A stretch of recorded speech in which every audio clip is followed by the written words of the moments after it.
Fala galera, como é que vocês estão? Espero que estejam bem, sejam bem-vindos a mais um vídeo no nosso canal. Como vocês sabem, ou talvez não saibam, eu sou Italo Marques e esse é o Noah no Ar.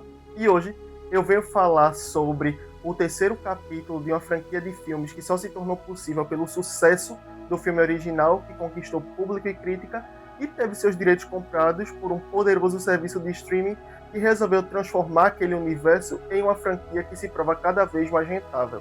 É claro que eu estou falando de Vivo ou Morto, um mistério entre facas e segredos. Então se você quer saber o que eu achei sobre esse novo filme, é só aguardar aí para depois da vinheta.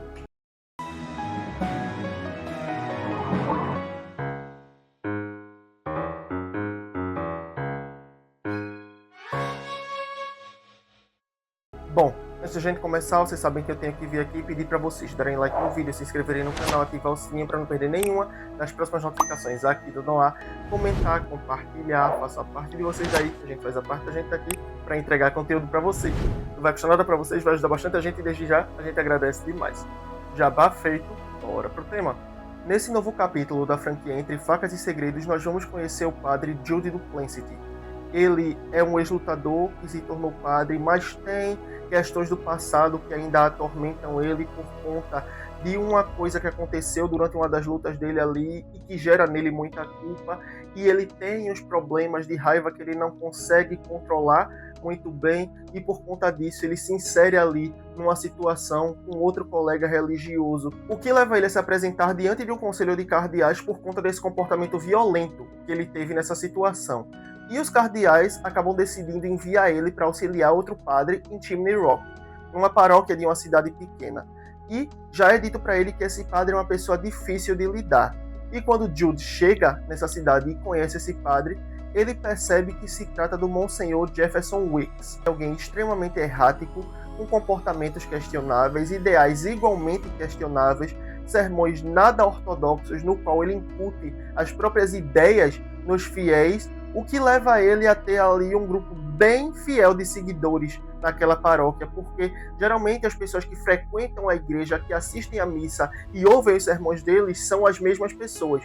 E quando tem alguém que não faz parte desse grupo seleto dele, ele direciona o sermão a essa pessoa para que ela se sinta pessoalmente atacada e saia da igreja, abandone a missa e fique somente aquele mesmo grupo de pessoas ali que ouvem ele, concordam com ele, parecem endeusá-lo e a quem ele radicalizou de tal maneira que não conseguem mais separar a pessoa dos ideais de Deus e fazem com que ele seja ali a figura querida dentro da paróquia e estejam dispostos a defendê-lo apesar de tudo. Essa situação leva o padre Jude a questionar o Monsenhor e a forma como ele tem conduzido as atividades dentro da paróquia, e isso rapidamente evolui, escalona para uma rusga entre eles ali, eles discordam, ele percebe que o Monsenhor não é uma pessoa muito ética para estar exercendo aquela função ali, para estar liderando aquelas pessoas, ao mesmo passo que as pessoas já estão tão acostumadas a ouvirem e a seguirem aquilo que o Monsenhor fala, que estão presas, enjauladas ali naqueles ideais e estão sempre defendendo, e o padre Jude acaba saindo sempre como errado perante o Monsenhor. E isso vai se tornando cada vez mais evidente com o passar dos dias de Jude ali, até que isso é abruptamente interrompido pelo assassinato do Monsenhor.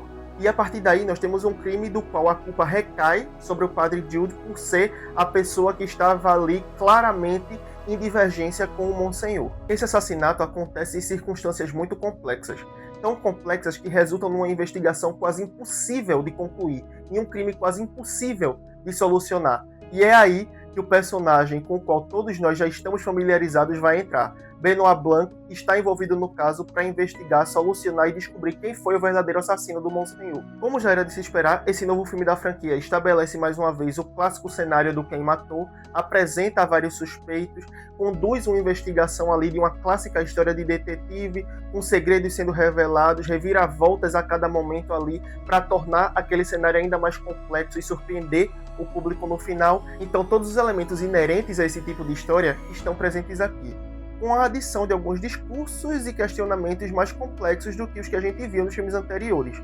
Aqui, nesse novo filme, nós temos perguntas a respeito de religiosidade, fé, política e existencialismo sendo levantadas a todo instante e que são importantes para o andamento da trama, porque isso desenvolve o mistério e está diretamente ligado ao que está sendo apresentado ao público. Esse novo enredo se baseia na dinâmica da parceria entre Benoit Blanc e o Padre Jude. Eles estão sempre juntos ali ao longo da investigação. Benoit porque quer chegar ao assassino e o Padre Jude porque quer provar que ele é inocente, que não foi ele que fez aquilo ali.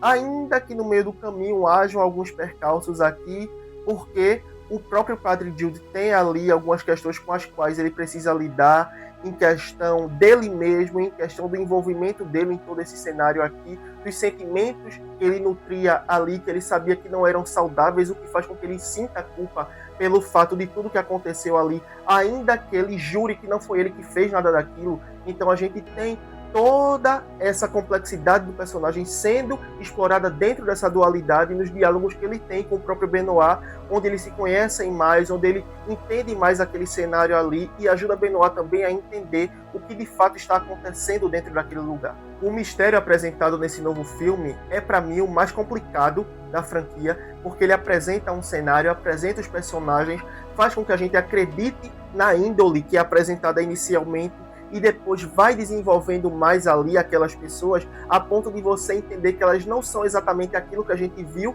à primeira vista. Isso faz com que você esteja o tempo todo se questionando e se sinta tão envolvido naquele mistério ali, de um jeito que, assim como os personagens, você só consegue adivinhar o que de fato aconteceu no final do filme. Não é um filme previsível, os personagens não são previsíveis, eles têm ali segredos e motivações que são reveladas no decorrer da história, então ninguém se apresenta inicialmente como se é, a gente tem ali de fato camadas que são exploradas no decorrer do enredo e para benefício do próprio. Várias informações aparentemente aleatórias são colocadas diante do público no decorrer de todo o filme, à primeira vista apenas para desenvolver os personagens, mas quando você para observar, todas elas são peças nesse quebra-cabeça, todas elas têm sua relevância dentro de toda aquela trama ali. Nada do que o filme vai apresentar a você vai ser por acaso. Tudo ali tem um porquê e uma razão de ser, para estar ali, para ser mencionada, para ser explicada para você. O próprio cenário em si favorece esse clima instigante. Aqui nós temos um cenário mais contido, temos uma ambientação ali que prende os personagens dentro daquele microcosmo de uma maneira que você não tem escapatória, não tem para onde fugir. A gente tem ali aquela visão limitada, o que torna tudo ainda mais tenso para os personagens e para quem está assistindo, com toda aquela atmosfera gótica, iconoclasta e religiosa que permeia toda aquela história. Eles conseguem construir um clássico cenário de mistério e de suspense de uma maneira que, acredito eu, o segundo filme não conseguiu fazer, porque ele é mais solar, ele é mais aberto, tudo é mais expansivo. E aqui, nesse novo filme, eles conseguem trazer de volta, conseguem acessar no público essa sensação de agonia, de tensão, de que parece que sempre tem alguém à espreita observando você e que o verdadeiro autor do crime está ali o tempo todo por perto. E para conduzir todos esses elementos, a direção de Rian Johnson é quase cirúrgica. Ele já provou o talento dele nos filmes anteriores, ele sabe muito bem como fazer esse tipo de filme, como contar esse tipo de história, e aqui é apenas mais um exemplo. Esse novo filme prova mais uma vez que ele sabe muito bem o que ele está fazendo quando dirige esse tipo de história, quando conduz esse tipo de enredo. Ele pega o público pela mão e leva em uma jornada que sempre vai te trazer um resultado muito satisfatório. Embora tenhamos que atribuir também o devido mérito a Daniel Craig e a Josh O'Connor, Craig volta para interpretar Benoit Blanc, que é o protagonista dessa franquia, e Josh O'Connor é o protagonista desse filme aqui, dessa história. É um personagem tão central quanto Benoit, até porque as questões desenvolvidas em torno de um personagem principal ficam a cargo desse personagem, do personagem de Josh O'Connor, que é o Padre Jude Duplancy. Então, eu gostei bastante de como eles conseguiram fundamentar tudo em cima dessa dinâmica dos dois e de como eles conseguiram fazer isso funcionar de uma maneira muito interessante. São dois personagens que dão liga logo de cara ali, que se ajudam, que têm ali debates muito interessantes, que levantam questionamentos particulares e que a partir daí conseguem introduzir tudo isso dentro da investigação de uma maneira que tudo ali funcione a favor do objetivo central dos dois. Então é uma dinâmica que dá gosto de assistir porque eles estão muito bem em cena.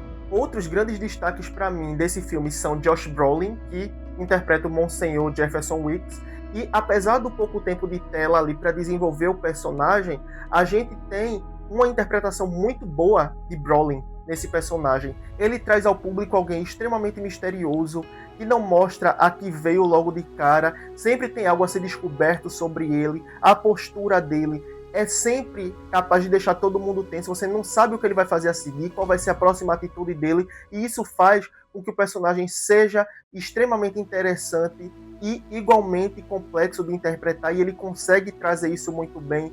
É um personagem que é feito para que você duvide dele, questione ele, odeie ele em vários momentos, e aqui ele consegue trazer um resultado muito bom no trabalho dele.